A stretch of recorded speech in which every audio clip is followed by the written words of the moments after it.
Friends, welcome back to my YouTube channel Study Career Point. I hope you all are doing well. So start करते हैं हमारी आज की previous year question paper की series से। तो देखिए CDP पेपर 1 और पेपर 2 दोनों के लिए आप लोगों की प्रीवियस ईयर के क्वेश्चन पेपर की सीरीज चल रही है। ठीक है, ये जो आप लोगों की क्लास है ये पेपर 1 के लिए है। और देखिए यहाँ पर जितने भी क्वेश्चंस आप लोगों को कराए जाएंगे वो ऑनलाइन या ऑफलाइन जो भी आप लोगों के पेपर हुए हैं अभी तक, जितने भी क्वेश्चन पेपर अभी तक हुए हैं सारे क्वेश्चंस यहाँ पर सॉल्व कराए जाएंगे। इसके अलावा देखिए जो बच्चे SST पेपर 2 के लिए तैयारी कर रहे हैं उनके लिए भी प्रीवियस ईयर के क्वेश्चन पेपर की सीरीज कंटिन्यू चल रही है। और जो NCERT के नोट्स हैं वो भी कंप्लीट हो चुके हैं, तो ये क्लासेस भी अपनी रिवाइज करते रहिए। ठीक है, काफ़ी यूजफुल होगी आप लोगों के एग्जाम के लिए। स्टार्ट करते हैं फर्स्ट क्वेश्चन से।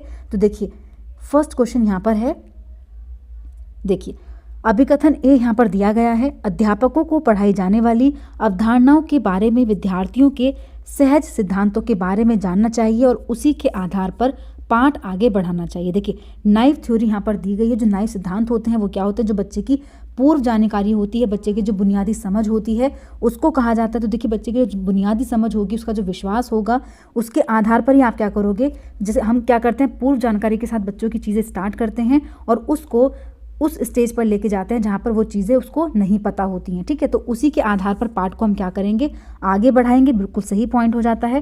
तर्क दिया गया है, विद्यार्थियों के सहज सिद्धांत एक प्रकार की वैकल्पिक अवधारणाएं होती हैं और आगे के अधिगम में बहुत मायने रखती हैं। तो देखिए दोनों ही पॉइंट्स यहाँ पर बिल्कुल सही हो जाएंगे और आर जो है वो क्या कर रहा है, एक ही सही व्याख्या कर रहा है। नेक्स्ट क्वेश्चन देखते हैं। देखिए नेक्स्ट क्वेश्चन यहाँ पर दिया गया है, अभिकथन ए यहाँ पर दिया गया है। प्राथमिक कक्षाओं में विद्यार्थियों को पढ़ाने के लिए शिक्षक को प्रमुख रूप से व्याख्यान पद्धति का इस्तेमाल करना चाहिए। देखिए जो लेक्चर मेथड होता है उसका इस्तेमाल नहीं करना, क्योंकि यहाँ पर बच्चे क्या हो जाते हैं, पैसिव हो जाता है। बच्चे को देखिए निष्क्रिय आपको लोगों को नहीं बनाना, बल्कि क्या करना है, एक्टिव बनाना है। तो हम व्याख्यान पद्धति को इग्नोर करते हैं। यहाँ पर देखिए यूजफुल नहीं होती है, तो यहाँ पर अभिकथन ए तो गलत हो जाएगा।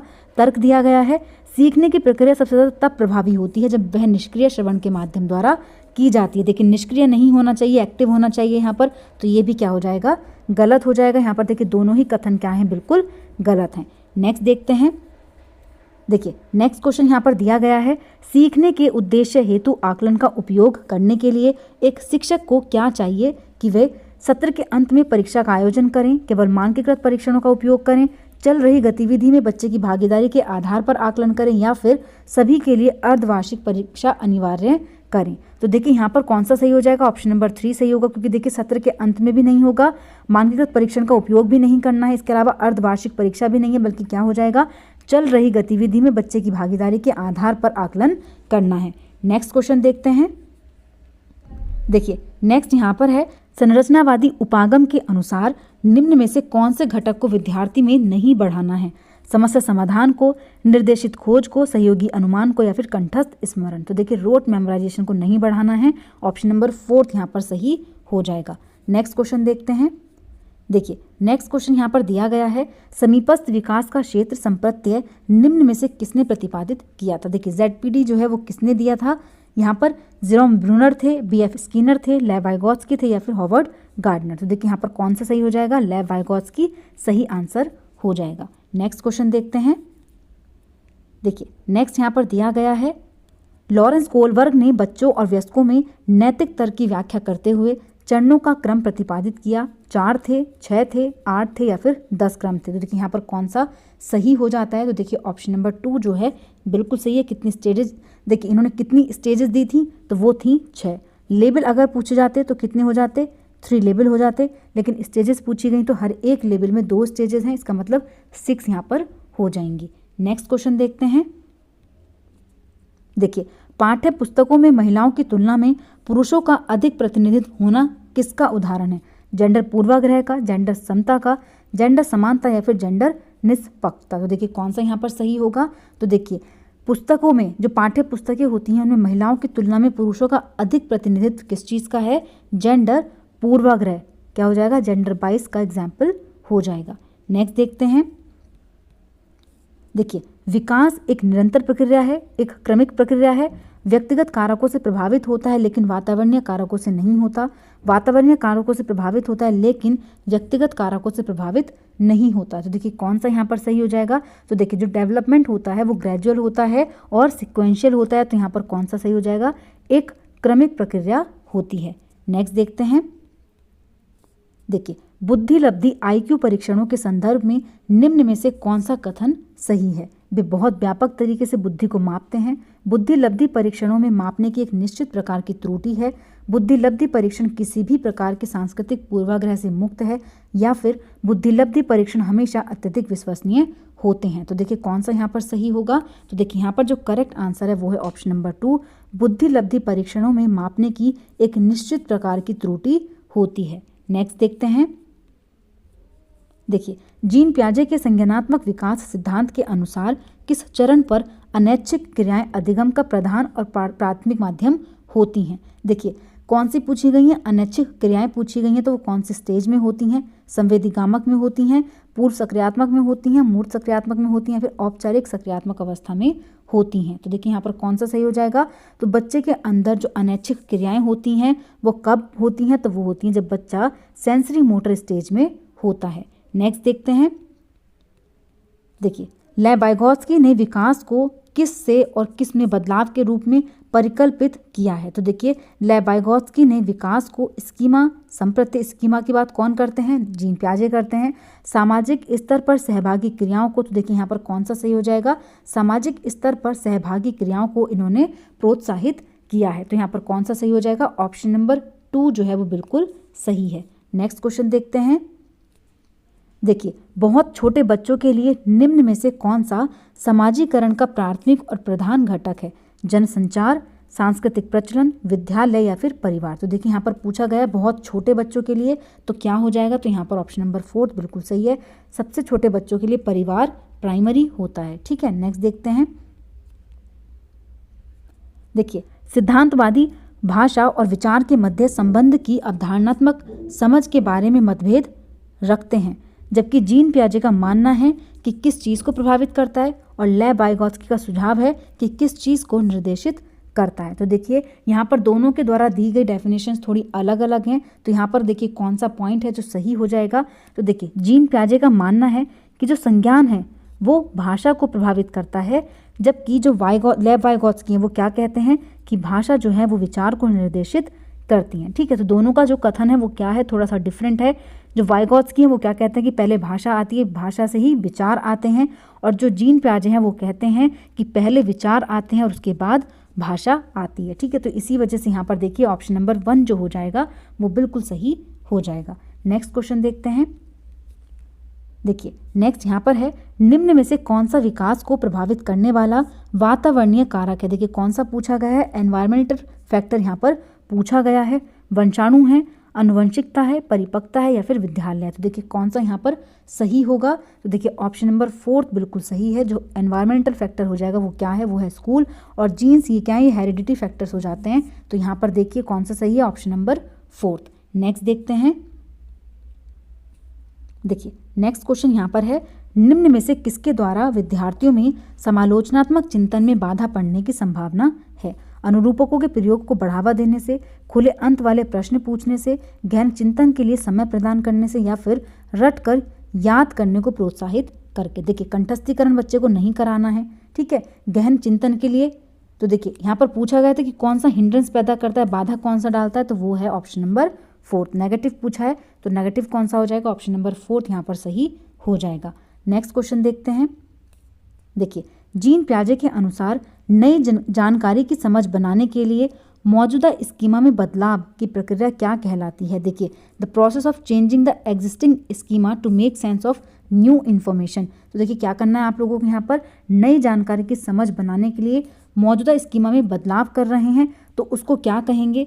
देखिए, केंद्रीयकरण कहेंगे, समायोजन कहेंगे, असंतुलनीकरण कहेंगे, या फिर संवेदन कहेंगे। देखिए सबसे पहली चीज़ यहाँ पर ना तो सेंट्रेशन की बात हुई है, ना ही डिस्क इक्विलिब्रियम है, ना ही पर्सपेक्शन, क्योंकि देखिए ये चीज़ क्या है, ये जीन पियाजे के द्वारा नहीं दी गई है, बल्कि कौन सा सही हो जाएगा यहाँ पर, अकोमोडेशन। देखिए जब हम जानकारी को बदलाव मतलब चेंज कर रहे हैं, एडिट कर रहे हैं या फिर मॉडिफाई कर रहे हैं, तो वहाँ पर क्या चीज़ होती है, वहाँ पर आता है आपका समायोजन, एकोमोडेशन। ठीक है, ऑप्शन नंबर 2 जो हो जाएगा यहाँ पर बिल्कुल सही हो जाएगा। और देखिए इन ऑप्शंस में अकोमोडेशन ही ऐसा है जो किस चीज़ का पार्ट है, जो हम यहाँ पर यूज़ कर सकते हैं जीन पियाजे की थ्योरी से। ठीक है, इसके अलावा ये जो जिक्र है ये इन्होंने नहीं किया है।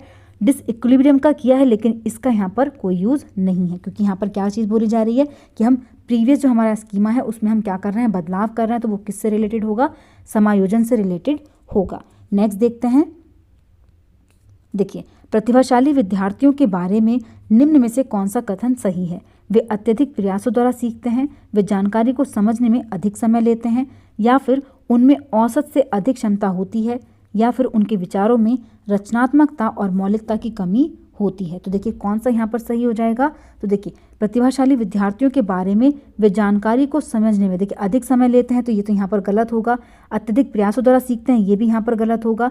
औसत से अधिक क्षमता इनकी होती है, देखिए क्या बोल रहे हैं कि उनमें औसत से अधिक क्षमता होती है, तो ये भी यहाँ पर क्या हो जाएगा, ये वाला पॉइंट जो होगा वो सही हो जाएगा, ऑप्शन नंबर 3। क्योंकि देखिए उनमें विचारों में रचनात्मकता और मौलिकता की कमी होती है, ये भी यहाँ पर गलत होगा। तो कौन सा सही है, सही पूछा गया तो वो है ऑप्शन नंबर 3।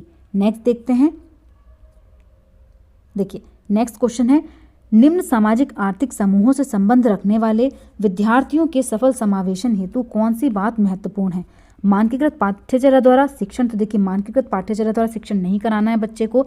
सामाजिक सांस्कृतिक परिवेश को अनदेखा करना, देखिए अनदेखा नहीं करना, बल्कि इससे जो बच्चे की लर्निंग होती है वो क्या होती है, यूजफुल होती है। पारस्परिकता के बोध का विकास करने वाली विद्यालयी संस्कृति को समुन्नत करना, प्रमोट करना, या फिर संस्कृतियों में प्रचलित प्रथाओं का क्रियान्वयन करना। केवल देखिए केवल प्रभुत्ववादी लिखी गई है, तो ये भी यहाँ पर गलत हो जाएगा। ऑप्शन नंबर 3 जो है वो बिल्कुल सही है। नेक्स्ट क्वेश्चन देखते हैं। देखिए, दृष्टिबाधित विद्यार्थियों के समावेशन को सफल बनाने के लिए निम्न में से कौन सा कारक एक बाधक बन सकता है? इलेक्ट्रॉनिक रूप से अभिरूपित व्याख्यान टिप्पणियां, रिकॉर्ड किए गए श्रव्य व्याख्यान, चित्रात्मक सामग्रियों के स्पर्शनीय प्रतिमान, या फिर लिखित विवरण और आलेख। देखिए लिखित विवरण तो हम नहीं देंगे क्योंकि दृष्टिबाधित विद्यार्थी है, ठीक है। अब यहाँ पर बोला था कि कौन सा बाधक बन सकता है, तो देखिए बाधक कौन सा होगा, रिटन मटेरियल, तो यहाँ पर ऑप्शन नंबर 4 ही क्या हो जाएगा, सही हो जाएगा। नेक्स्ट क्वेश्चन देखते हैं। देखिए नेक्स्ट क्वेश्चन यहाँ पर है, अभिकथन ए यहाँ पर दिया गया है, विद्यालयों को ऐसी शिक्षण शास्त्रीय प्रविधियों को बढ़ावा देना चाहिए जो केवल सीखी गई सामग्री के पुनरुत्थान पर जोर ना दे। देखिए बिल्कुल सही बात हो गई है यहाँ पर। अगर ये जोर देने की बात करते तो ये गलत हो जाता, लेकिन यहाँ पर दिया गया है कि ड्रिल बार बार ड्रिल कराने की चीज़ों पर आप ध्यान नहीं देंगे, ठीक है, बिल्कुल सही है। तर्क दिया गया है, संवेग और संज्ञान एक दूसरे से पृथक हैं। देखिए इंटरविंड होते हैं, ये एक दूसरे से पृथक नहीं होते हैं। तो यहाँ पर देखिए ए तो सही है, लेकिन आर यहाँ पर क्या हो जाएगा, गलत हो जाएगा। ऑप्शन नंबर 3 जो है वो बिल्कुल सही है। नेक्स्ट क्वेश्चन देखते हैं। देखिए नेक्स्ट दिया गया है, वास्तविक दुनिया के संदर्भों से सीखने के लिए मस्तिष्क है, इसलिए विद्यालयों को अधिगम पर जोर देना चाहिए। देखिए वास्तविक दुनिया के संदर्भों से सीखने के लिए जो मस्तिष्क है वो क्या है, देखिए इनकेपेबल तो नहीं है, कैपेबल होता है, ना ही टेक्स्ट बुक बेस्ड होता है, बल्कि क्या होता है, कंस्ट्रक्टिव होता है। तो यहाँ पर कौन सा सही हो जाएगा, सक्षम है, और क्या है, रचनात्मक अधिगम पर जोर देना चाहिए। नेक्स्ट देखते हैं। देखिए निम्न में से कौन सा आंतरिक अभिप्रेरणा का एक उदाहरण है? इंट्रिंसिक मोटिवेशन की बात की है। नकद पुरस्कार, देखिए हम पुरस्कार के लिए कोई चीज़ करते हैं वो क्या होती है, हमारी बाहरी अभिप्रेरणा होती है, तो ये तो गलत हो जाएगा। अपने साथियों की प्रशंसा पाने के लिए हम कोई काम प्रशंसा के लिए करते हैं, वो भी क्या हो जाता है, वो भी हमारा आंतरिक नहीं होता, बाहरी होता है। प्रथम स्थान आने के लिए दौड़ प्रतियोगिता, देखिए यहाँ पर भी हम क्या कर रहे हैं, पार्टिसिपेट कर रहे हैं, किस चीज़ के लिए, सिर्फ ग्रेड लाने के लिए, तो ये भी यहाँ पर क्या होगा, गलत होगा। तो देखिए कौन सा पॉइंट यहाँ पर सही है, ऑप्शन नंबर 4, जिज्ञासावश किसी विषय पर शोध करना क्या हो जाएगा, आंतरिक अभिप्रेरणा हो जाएगी। नेक्स्ट देखते हैं।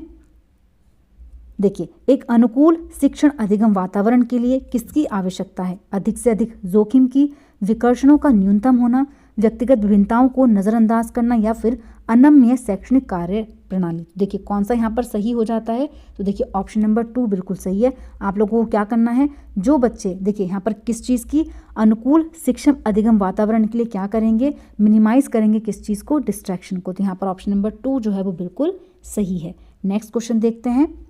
देखिए रचनावाद किसका समर्थन करता है? शिक्षार्थियों द्वारा नए ज्ञान के सृजन का, शिक्षकों द्वारा नए ज्ञान की अस्वीकृति, देखिए अस्वीकृति नहीं करनी, पुनरुत्थान नहीं करना है, केवल ज्ञान के प्रदर्शन रटकर याद करना नहीं करना है। तो कौन सा सही हो जाएगा यहाँ पर, ऑप्शन नंबर 1 बिल्कुल सही है।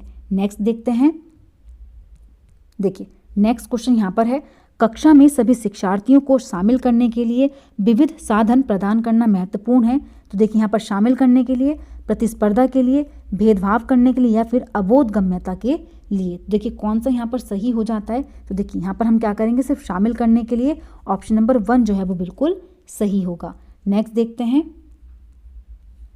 देखिए स्वलीनता ग्रसित विद्यार्थी विशिष्ट रूप से किस व्यवहार को प्रदर्शित करते हैं। देखिए जिनके अंदर ऑटिज्म होता है वो कैसे होते हैं, तो देखिए यहाँ पर कम्युनिकेशन स्किल एक्सीलेंट नहीं होती है इनकी, बल्कि वीक होती है, तो ये तो गलत हो जाएगा। ठीक है, नेक्स्ट है हाइपर एक्टिविटी। देखिए हाइपर एक्टिविटी जो होती है वो ADHD वालों के अंदर होती है, जिनके अंदर हाइपर एक्टिविटी होती है। ठीक है, तो ये भी यहाँ पर गलत हो जाएगा। रिपीटेटिव बिहेवियर, देखिए इनके अंदर क्या चीज़ होती है कि बच्चे एक ही चीज़ को बार बार दोहराते रहते हैं, तो यहाँ पर ऑप्शन नंबर 3 जो हो जाएगा वो बिल्कुल सही हो जाएगा। ऑटिज्म रिलेटेड है ये। अर्ज, देखिए सामाजिक अंतः क्रियाओं के लिए उत्साह नहीं होता, क्योंकि यहाँ पर पहले ही ऑप्शन में लिखा गया कम्युनिकेशन स्किल जो होती हैं इनकी वीक होती हैं, इसलिए सामाजिक अंतः क्रिया ये कम ही करते हैं। तो यहाँ पर कौन सा सही है, ऑप्शन नंबर 3 जो है वो बिल्कुल सही है। नेक्स्ट क्वेश्चन देखते हैं। देखिए गलत शब्द जोड़ना, शब्दों को अनियमित रूप से बदलना और छोड़ देना, वाक्यों में शब्दों के क्रम को इधर उधर कर देना, यह सभी किसके स्पष्ट संकेत हैं। अधिगम अक्षमता, स्वलीनता, ADHD या फिर श्रवण बाधिता। देखिए हम क्या कर रहे हैं, गलत शब्द जोड़ रहे हैं, अनियमित रूप से बदल रहे हैं, या छोड़ देना होता है, वाक्यों को इधर उधर क्रम में करना होता है। तो वो कौन सी स्थिति में होता है, जब बच्चा क्या कर रहा होता है, जब लर्निंग डिसएबिलिटी होती है बच्चे के अंदर, तब बच्चा ये चीज़ें करता है। नेक्स्ट देखते हैं। देखिए एक शिक्षक या फिर शिक्षिका को पढ़ाने के दौरान विद्यार्थियों के सीखने की गति पर ध्यान देना चाहिए। पढ़ाने के दौरान विद्यार्थियों के सीखने की गति को अनदेखा नहीं करना है। देखिए केवल अच्छा निष्पादन करने वालों की गति पर ध्यान देंगे, ये भी गलत हो जाएगा। विद्यार्थियों के सीखने की गति में व्यक्तिगत विभिन्नताओं को अनदेखा नहीं करना होता है, बल्कि उनको यूज़ करना होता है। तो यहाँ पर देखिए ये भी गलत हो जाएगा। कौन सा सही है, ऑप्शन नंबर 1 जो होगा यहाँ पर बिल्कुल सही हो जाएगा। नेक्स्ट देखते हैं।